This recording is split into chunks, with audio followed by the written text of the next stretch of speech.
මේ මාධ්‍ය හමුවට සහභාගී වෙන්නට පැමිණි ආවරණය කරන්නට පැමිණි සියලුම මාධ්‍යවේදීන්ව ඉතාමත්ම ගෞරවයෙන් ඒ වගේම සෙනෙහසින් පිළිගන්නවා. ඉතාම කෙටි දැනුම් දීමකින් ඔබේ පැමිණීම අපි අගය කරනවා. අද අපි මේ මාධ්‍ය හමුව කැඳෙව්වේ පාස්කුවරිදා ත්‍රස්ත ප්‍රහාරය පිළිබඳව සිදුවෙමින් පවතින විමර්ශන වලට නොඑක් විදිහේ බාධා කිරීම ඒ වගේම නොඑක් විදිහේ පුරිසම් ගන්න ඕන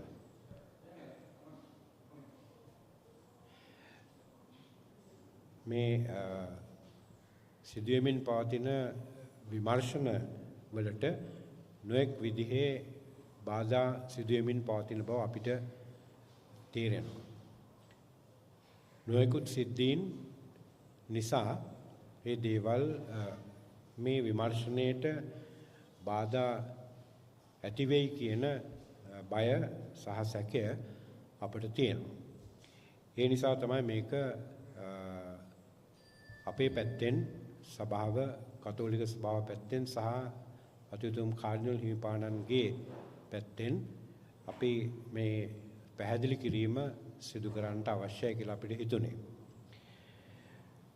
අපි කතෝලික සභාව හැටියට අපි එදත් අදත් හෙටත් හැම අවස්ථාවකදීම පෙනී සිටින්නේ මේ පාස්කු ඉරිදා ත්‍රස්ත ප්‍රහාරයෙන් මියගිය ඒ වගේම රෝගාතුර වෙච්ච සහ මේ පාස්කු ඉරිදා ප්‍රහාරය නිසා නොයෙකුත් පීඩාවන්ට පත්වෙච්ච වින්දිත අහිංසක මිනිසුන් වෙනුවෙන් ඒ අයට යුක්තිය සහ සාධාරණත්වය ඉටුවිය යුතුයි කියන එක මම හිතනවා අපි හැම කෙනෙක්ම පිළිගන්න සත්‍යතාවයක්. දැන් අපි දන්නවා මේ ත්‍රස්ත ප්‍රහාරය නිසා අහිංසක මිනිස්සු කියන්නේ පාස්කු ඉරිදා දිව්‍ය පූජාවට සහභාගී වෙන්න ගිය පල්ලිවලට ගිය දේවස්ථානවලට ගිය අහිංසක මිනිස්සු ඒ වගේම හෝටල් කීපයක Tamanගේ උදේ ආහාරය ලබා ගන්නට ගිය මිනිස්සු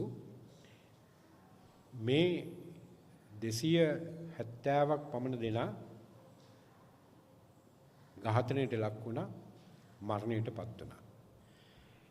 මේ මිනිස්සු කරපු වරද මොකක්ද කියන එක අපි හැම කෙනෙක්ම අහන ප්‍රශ්නයක්. ඇයි මේ මිනිස්සුන්ට මේ විදිහේ ඝාතනයකට ලක් වෙන්න සිදු වුනේ? මොකක්ද හේතුව? දැන් අවුරුදු 7ක් වෙනවා මේ අහිංසක මිනිස්සු එක පැත්තකින් ඝාතනයට ලක් වෙච්ච මිනිස්සුත් ඒ වගේම මේ වෙනකොටත් අද වෙනකොටත් රෝගාතුරව සමහර අය තාමත් ඇඳවල් වල නැගිට ගන්න බැරුව ජීවිතේ සම්පූර්ණයෙන්ම ඇඳක් උඩ ගත කරන්න සිද්ධ වෙලා තියෙන මිනිස්සුත් ඉන්නවා. ඒ වගේම Tamanගේ ඇස් නැති වෙච්ච දෙපා හිමි වෙච්ච තාමත් Tamanගේ සිරුරු වල මේ බෝම්බේ කැබලි තියාගෙන ජීවත් වෙන දුක් විඳින මිනිස්සු ඉන්නවා. ඒ වගේම මේ මියගිය අය ගැන කල්පනා කරලා බැලුවම ඒ අයගේ ඥාතීන් ඉන්නවා. අපි කියමු සමහර දරුවන් ඉන්නවා අම්මා තාත්තා දෙන්නම නැති වෙලා මේ ලෝකේ තනි වෙච්ච. තවත් සමහර මව්වරු ඉන්නවා ඒ අයගේ සැමියන් නැතිව ඉතාමත්ම අමාරුවෙන් ජීවත් වෙන. ඒ වගේම සමහර දෙමාපියන් ඉන්නවා Tamanගේ අහිංසක දූ දරුවන් අහිමි වෙච්ච. එතකොට අවුරුදු 7ක් තිස්සේ මේ මිනිස්සු තාමත් හඬා වැළපෙනවා, දුක් වෙනවා, වේදනාව විඳිනවා, මානසිකව මහ විශාල කම්පනයකට සහ වේදනාවකට පත් වෙලා ජීවත් වෙනවා. එතකොට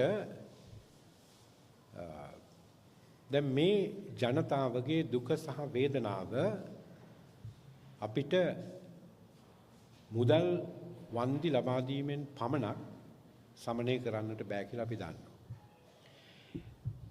මේ අපරාධය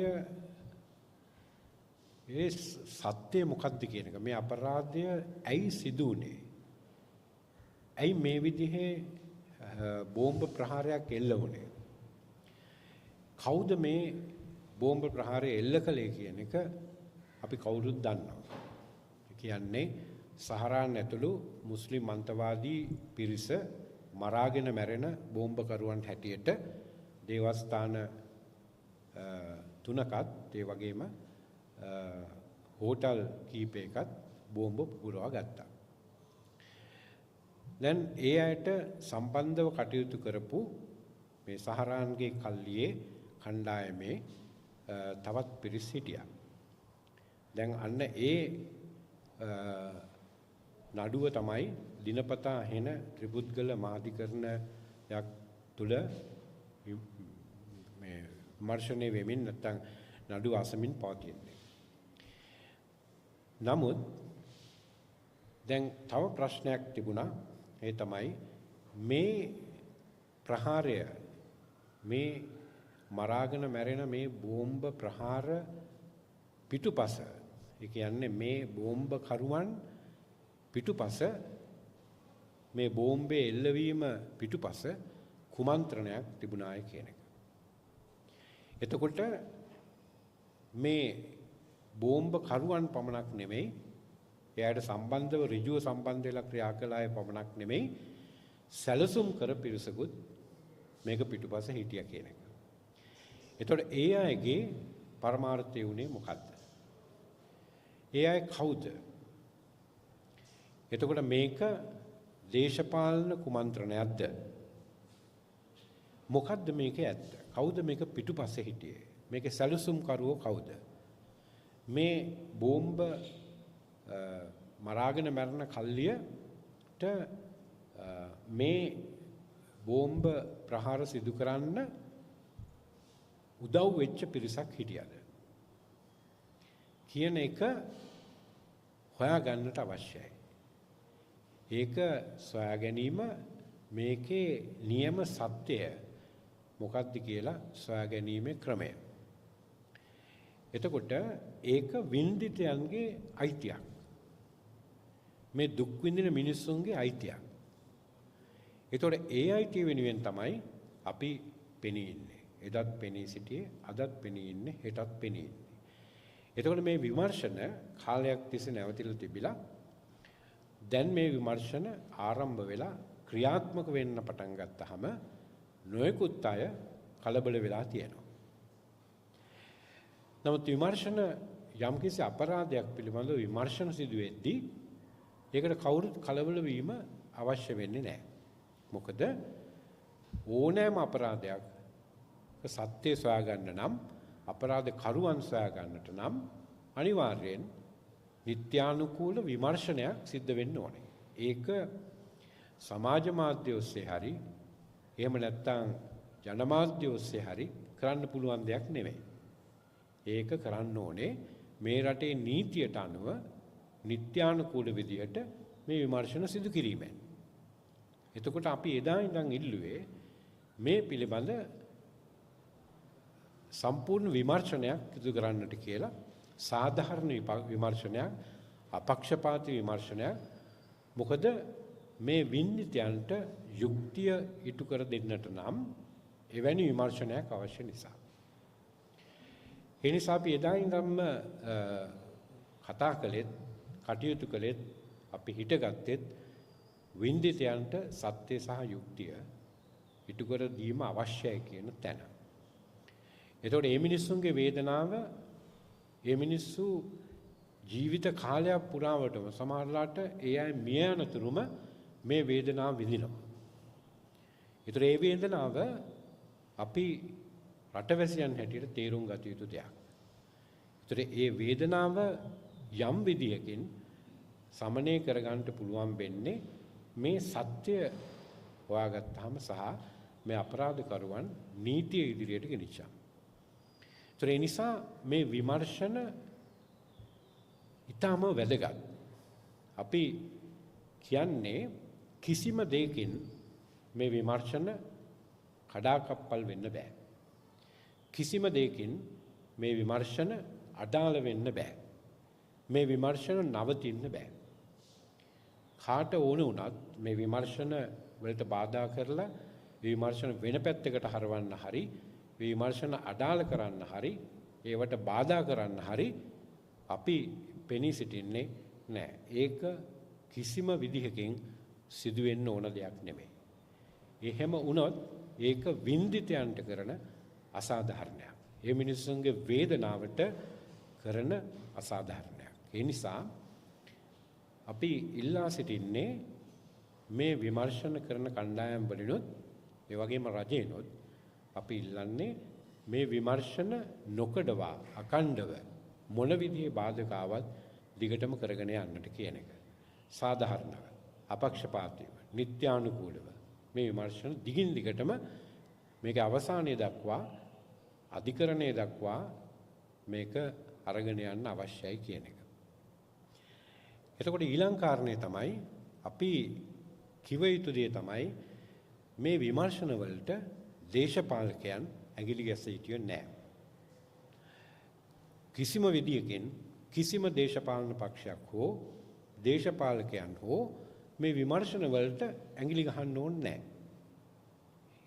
ඒක විමර්ශන කණ්ඩායම් වල මේ රටේ තියෙන නිත්‍යානුකූල විමර්ශන කණ්ඩායම් තියෙනවා. පොලිසිය, අපරාධ පරීක්ෂණ දෙපාර්තමේන්තුව ඒ අය විමර්ශන කරගෙන යනවා.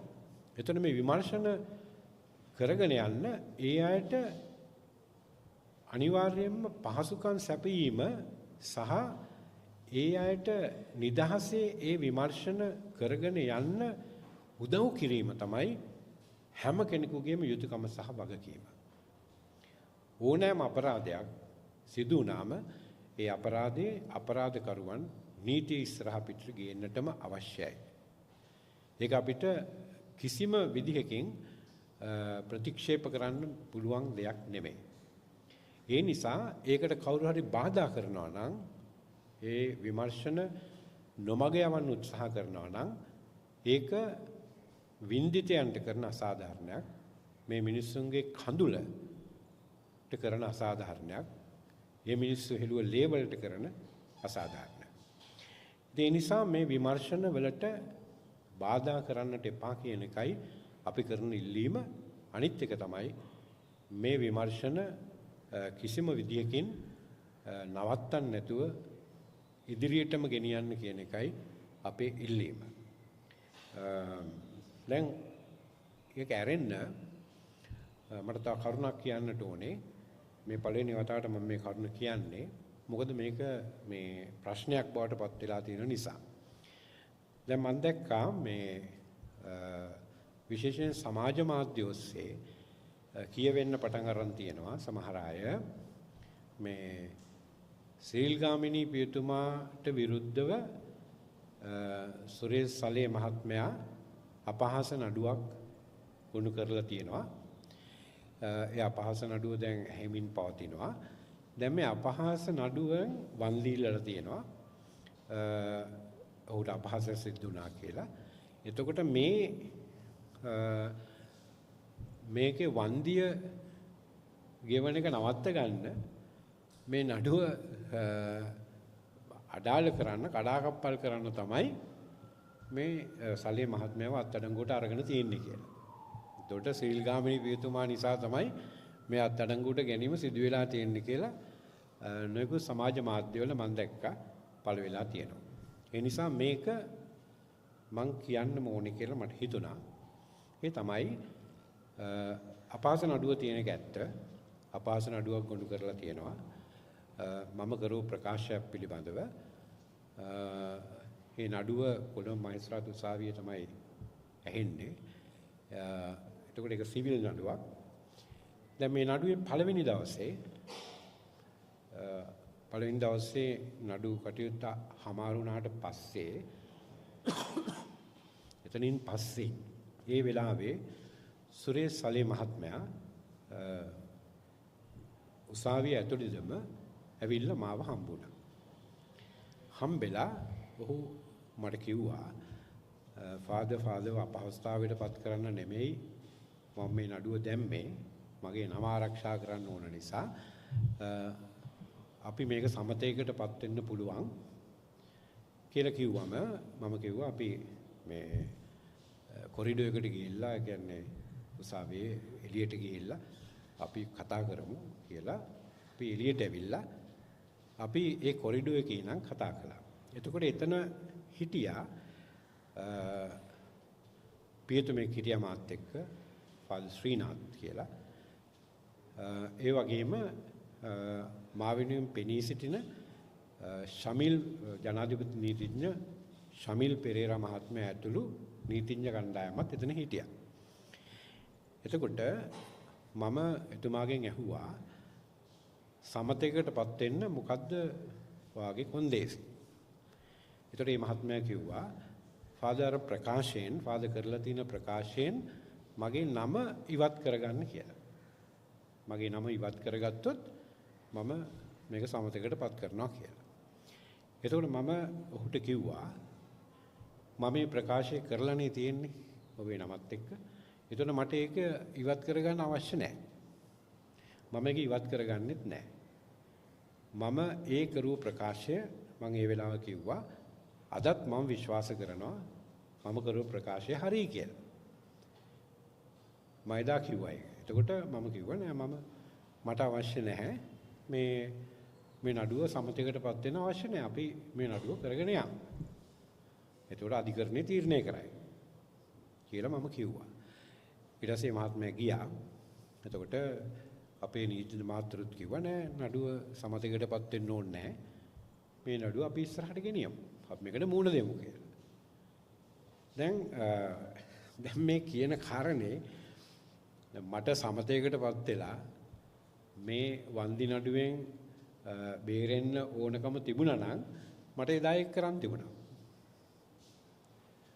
මට ඒකට එකඟ වෙලා මට අපිට සමතේකටපත් වෙන මේක අයින් කරගන්න තිබුණා නෑ. ඒක නෙමෙයි. අපිට ඕන උනේ මටත් ඕන උනේ මම කියපු කාරණේ මම කිව්වේ සත්‍යයක් කියන එක මටත් ඕන ඔප්පු කරලා පෙන්නන්න. ඒතර ඒ නිසා මේ වන්දි නඩුව අපි දිගටම කරගෙන යා යුතුයි කියන ස්ථාවරේ එදත් මං හිටියා අදත් මං ඉන්නවා. ඒ නිසා මට මේ වන්දි නඩුවෙන් ගැලවෙන්න අවශ්‍යත් නැහැ. අනිත් එක මේ සලේ මහත්මයාව අත්අඩංගුවට අරගෙන තියෙන්නේ මේ මම නිසා නෙමෙයි. එහෙම අත්අඩංගුවට ගැනීමක් කරන්න බෑනේ. මේ අත්අඩංගුවට අරගෙන තියෙන්නේ සාක්ෂි පදනම් කරගෙන. විමර්ශන වලින් එළිදරව් වෙච්ච සාක්ෂි පදනම් කරගෙන තමයි අත්අඩංගුවට අරගෙන තියෙන්නේ. ඉතින් දැන් ඒක වෙනම දෙයක්. අත්අඩංගුවට ගැනීම සහ විමර්ශන සිදුවීම මේ වන්දි නඩුව වෙනම දෙයක්. ඒ වන්දි නඩුව දිගටම යනවා. දැන් මේ නඩුව පවතින තත්ත්වයේ තියෙන්නේ සුරේෂ් සලේ මහත්මයාගෙන් හරස් ප්‍රශ්න ඇසීමේ තමයි තාමත් සිදුවෙමින් පවතින්නේ. ඒක ඉවර වෙලා නැහැ. එතකොට ඊට පස්සේ තමයි මගෙන් හරස් ප්‍රශ්න ඇසීම පටන් ගන්න. ඒකට තව කල්යයි. ඉතින් ඒකට අපි ලෑස්ති මුණ දෙන්න. ඒ නිසා මේ නඩු අයින් කර ගැනීම සහ මේ අත්අඩංගුවට ගැනීම අතර කිසිම සම්බන්ධයක් නැහැ. නඩු අයින් කරගන්න ඕනුනා නම් එදා මම ඒක කරනවා. ඒ නිසා ඒකේ කිසිම සම්බන්ධතාවයක් නැහැ කියන එකත් මම අනිවාර්යයෙන්ම ප්‍රකාශ කරන්න ඕනේ. ওই ටික තමයි අපිට කියන්න තියෙන්නේ. එතකොට අපේ වින්දිතයන් වෙනුවෙන් අපි දිගින් දිගටම පෙනී සිටනවා, හිට ගන්නවා සහ මේ යුක්තිය සාධාරණත්වය වුන්ට ඉතු වෙනතුරු අපි මේ සටනේ ඉන්නවා. ඒ වගේම අපි ඉල්ලන්නේ මේ විමර්ශන කටයුතු නිත්‍යානුකූල විමර්ශන කටයුතු දිගටම කරගෙන යන්නට කියන එක. ඒ වගේම අපි ඉල්ලා සිටිනවා හැම කෙනෙකුගෙන්ම මේ රටේ විශේෂයෙන්ම දේශපාලකයන්ගෙන් මේකට බාධා කිරීම කරන්නට එපා කියලා.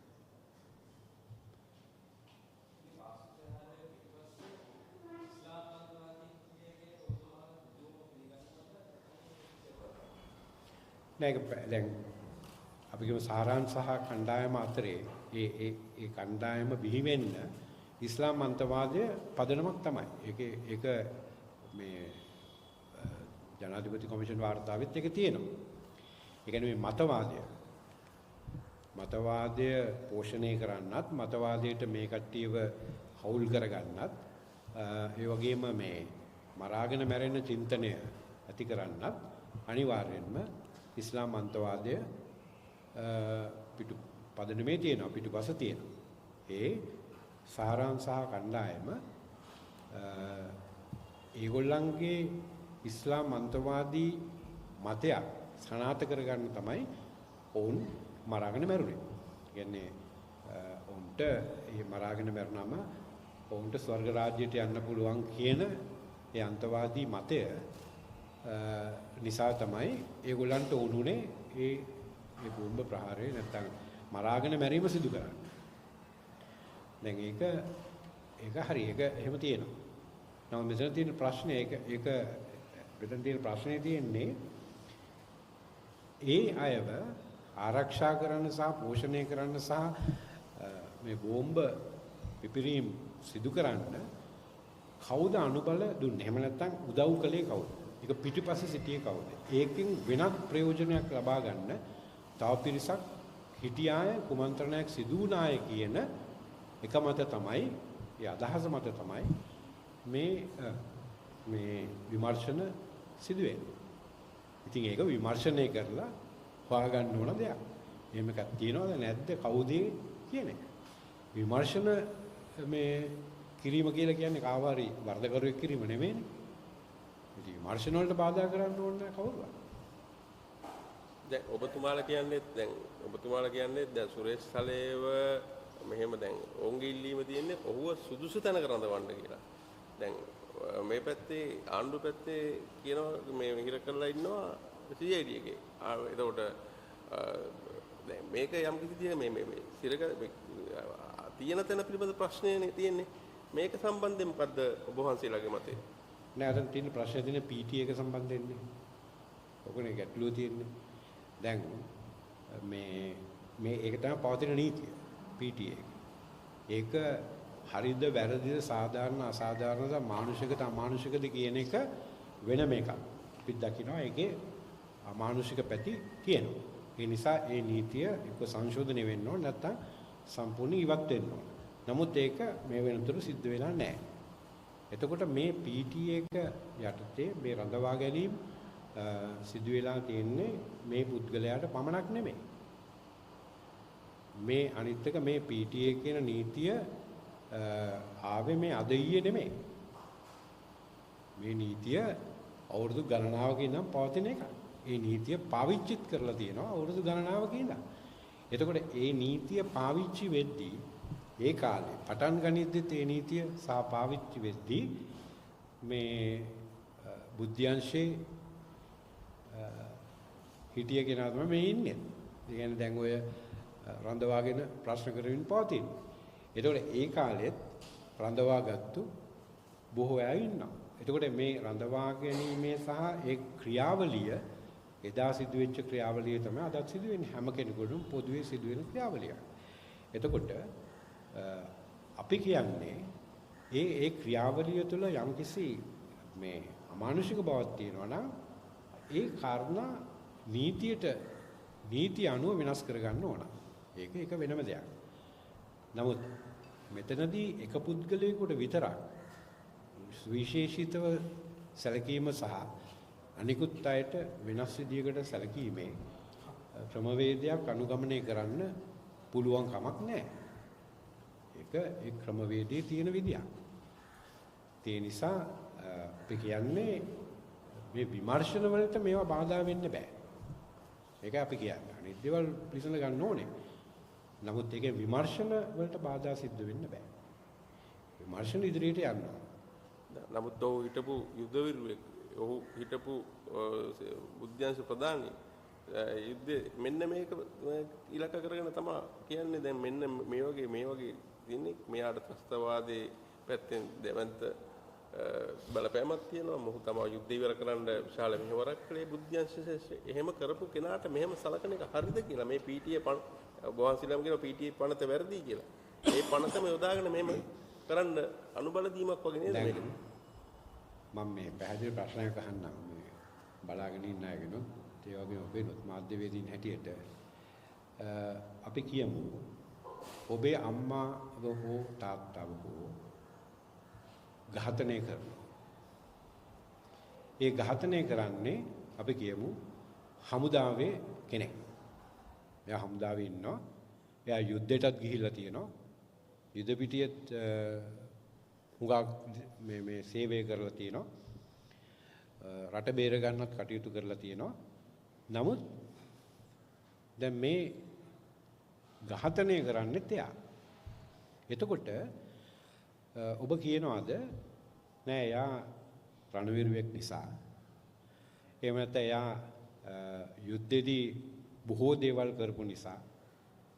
එයා බුද්ධිඅංශයේ කෙනෙක් නිසා ප්‍රශ්නයක් නෑ මගේ අම්මාව ඝාතනය කිරීම.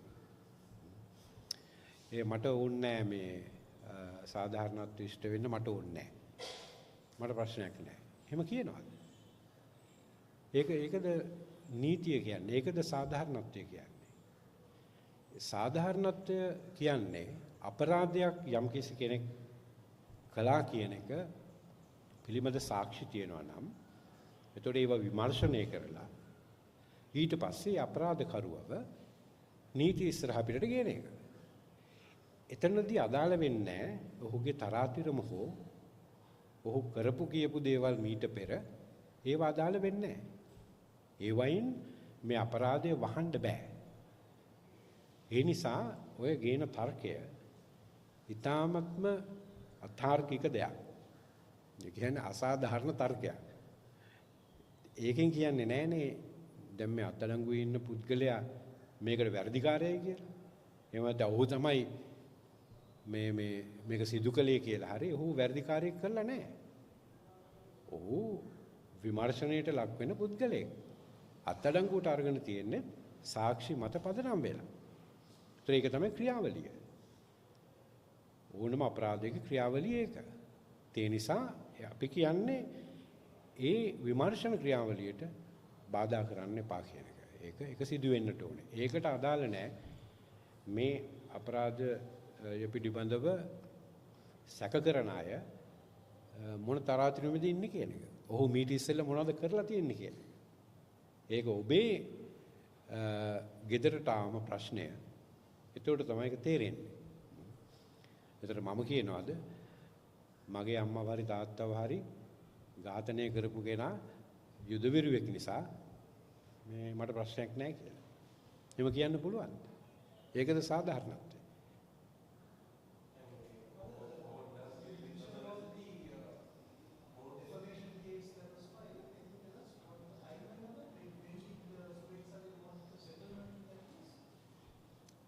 ඒක තමයි මම කිව්වේ.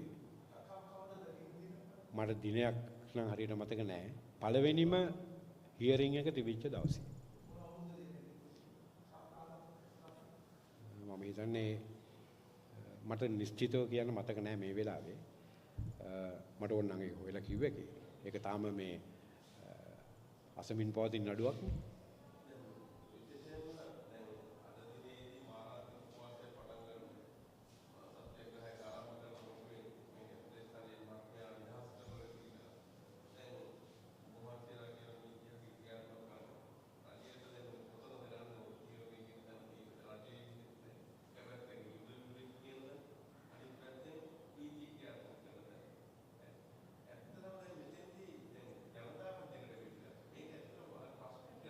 නෑ දෙකට බෙදෙන්න ඕනේ නෑනේ. අපරාධයක් සිද්ධ වෙලා තියෙනවා නම් ඒ අපරාධයට අනුව විමර්ශනයක් සිද්ධ වෙනවා නම් නිත්‍යානුකූලව එතකොට මේ විමර්ශනේ පා කියන්න හරි බාධා කරන්න හරි කාටවත් අයිතියක් නැහැ. ඒක සිද්ධ වෙන්න ඕන විමර්ශනය. විමර්ශනයේ සිද්ධ වුණාට පස්සේ අධිකරණයේ ඉස්සරහ අපිට තමයි ඒක විසඳ ගන්න ඕන. අධිකරණයේ තීන්දුව වෙන්නේ වැරදිකාරයෙක්ද නැද්ද? කවුද වැරදිකාරයා කියන එක. එතකොට දැන් උපවාසය කරන එක එයාගේ අයිතිවාසිකමක්. ඒක හරි. ඒකට කවුරුත් අපි ඒක ප්‍රශ්නයක් කරගන්නේ නැහැ. උපවාස කරන්න පුළුවන්. පිකටින් කරන්නත් පුළුවන්. වර්ජන කරන්නත් පුළුවන්. නමුත් ඒවා හේතුවක් වෙන්න බෑ විමර්ශන නවතින්න. එහෙම වුණොත් එහෙම මේ රටේ නීතිය ක්‍රියාත්මක කරන්න බෑනේ. අපි කියමු පාතාල අපරාධ කරුවන් හරි මිනිමරුවන් හරි ඇවිල්ලා උපවාස කරන්න පටන් ගත්තොත් එහෙම උපවාස කරාම හැමදේම අයින් කරගන්න තත්වයකට ආවොත් එහෙම විමර්ශනات නවත්තලා අධිකරණ ක්‍රියාවලියත් නවත්තන්න පටන් ගත්තොත් එහෙම මේ රටේ අපරාධ නවත්ත ගන්න පුළුවන් වෙන්නේ නැහැ. මේ රටේ නීතිය ක්‍රියාත්මක වෙන්න බෑනේ. උපවාස කරන්න පුළුවන්. ඉතින් අපි කියන්නේ ඒක එයාගේ අයිතිය ඒක කරන්න පුළුවන්. හැබැයි ඒකෙන් අපරාධයක විමර්ශන නවතින්න බෑ. විමර්ශන සිදු වෙන්න ඕන දිගටම. දැන් ඒක ගැන කතා කරාට දැන් අපි කියමුකෝ දැන් මේ 270ක මිනිස්සු මැරිලා මේ මිනිස්සු දුක් වේදනා විඳින අවුරුදු 7ක් තිස්සේ ඒ මිනිස්සු මොකද කරන්න ඕන? නීතිය ක්‍රියාත්මක වෙන්න ඕනනේ. අපි කියන්නේ ඒකයි. ඒ කියන්නේ ඒක ඕන දෙයක් කරන්න පුළුවන්. නමුත් ඒ කිසි දෙයකින් විමර්ශන ක්‍රියාවලින් නවතින්න විදිහක් නැහැ.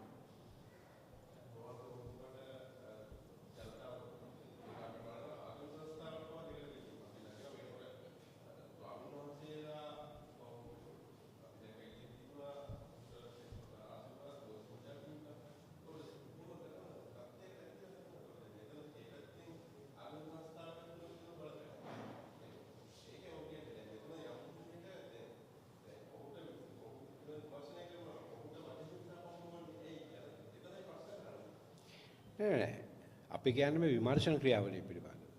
වද හිංසා පමුණවනවද නැද්ද කියන එක පිළිබඳව දැන් මොෂන් එකක් ඉදිරිපත් කළ අධිකරණයේ තියෙනවනේ ඒක. ඒක අධිකරණයේ තීරණය කරයි. වද හිංසා පැමිණිලා තියෙනවද නැද්ද මොනවද කියන එක ඒක අධිකරණයේ තීරණය කරයි. නමුත් විමර්ශන නවතින්න බෑනේ. ඒක අපි කියන්නේ. ඒක වෙනම කතාවක්.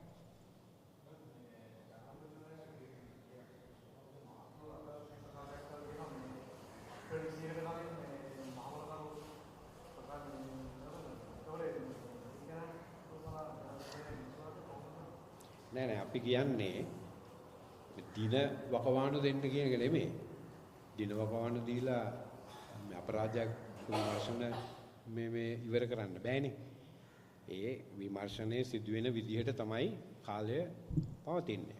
අපි බලන්නේ මේ විමර්ශන නිත්‍යානුකූලව අපක්ෂපාතීව විනිවිද පෙනෙන ආකාරයට සිදු වෙනවාද කියන්නේ. එහෙම වෙනවා නම් හරියට එතකොට අපි කියන්නේ ඒක දිගටම කරගෙන යන්න. කරගෙන ගිහිල්ලා අවසානයේදී ඒක අධිකරණයෙන් ඉවර වෙන්න ඕන. එතකොට ඒ ක්‍රියාවලිය කරන්න කියලා. දිනවකවානු නෙමෙයි.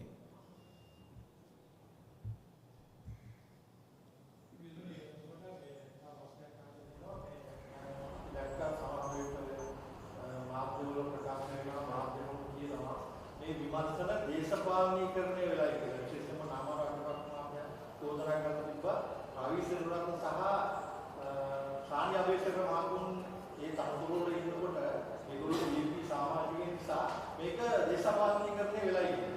එතකොට ඒකට මුතුමාගෙන තිබුණ මොකක්ද මේක දේශපාලනීකරණය වෙලා තියෙනවද? නෑ.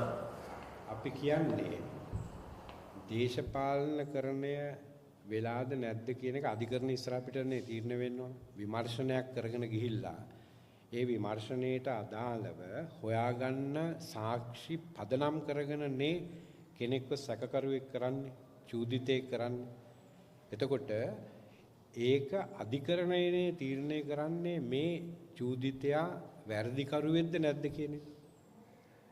එතකොට මේක දේශපාලනීකරණය වෙලා වැරදි විදියකට මේ විමර්ශනය යනවා නම් ඒක අධිකරණය තීරණය කරයි. නමුත් අපි දකින්නේ මේ වෙනකොට එහෙම දේශපාලන මේ විමර්ශන දේශපාලනකරණය වීමක් සිදු වෙනවා කියලා අපිට තේරෙන්නේ නැහැ. ඒ කියන්නේ මේ විමර්ශන බොහොම විවෘතව බොහොම අපක්ෂපාතීව සිදු වෙනවා කියන එක තමයි අපි දකින්නේ අද. ඒ නිසා ඒ විමර්ශන මේ විදිහට දිගටම ගෙනියන්න කියන එක තමයි අපි කියන්නේ. ඒ කියන්නේ කාටවත් අසාධාරණයක් වෙන්නේ නැති වෙන්න.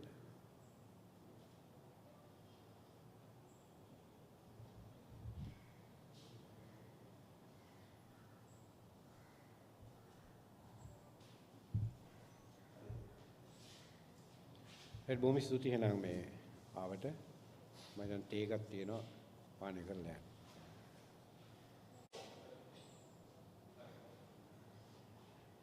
මේ දෙත් අපි කියන්න ඕනේ කියන්නේ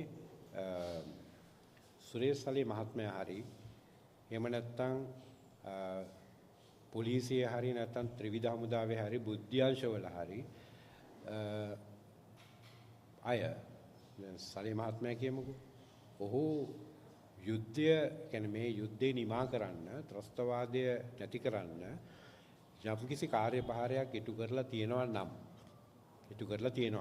ඒ ඕනම කෙනෙක් ඒ කාර්යභාරය ඉටු කරලා තියෙනවා නම් අපි ඒකට ගරු කරනවා. ඒක ඒ අයගේ යුතුයකම සහ වගකීමට අනුව එයාගේ රැකියාව සහ එයාගේ යුතුයකම් සහ වගකීම් එයා ඉටු කරලා තියෙනවා ඒ කාර්යයේදී ඒකට අපි ගරු කරනවා. හැබැයි ඒකෙන් කියන්නේ එතනින් එහාට ගිය අපරාධ මේකේ වහන්න පුළුවන් කියලා. ඒක අපි වෙන් කරගන්න ඕන. ඒ කියන්නේ කිසිම රණවිරුවෙකුට අයිතියක් නැහැ මිනිමරන්න. කිසිම රණවිරුවෙකුට අයිතියක් නැහැ අපරාධ කරන්න. හොරකම් කරන්න, මංකොල්ල කන්න එහෙම අයිතියක් නැහැ. ඉතින් මේ දෙක අපි වෙන් කරගන්න ඕනේ. ඒ පුද්ගලයා රට වෙනුවෙන් යමක් කරලා තියෙනවා නම් ඒකට අපි ගරු කරනවා. ඒකට අවශ්‍ය කරන උපහාරය අපි දෙනවා. හැබැයි ඌ අපරාධයක් කරලා තියෙනවා නම් ඒකටත් නීතිය ක්‍රියාත්මක වෙන්න ඕනේ. එතනදී ඌ රණවිරුවෙක්ද නැද්ද කියන එක අදාළ වෙන්නේ නැහැ.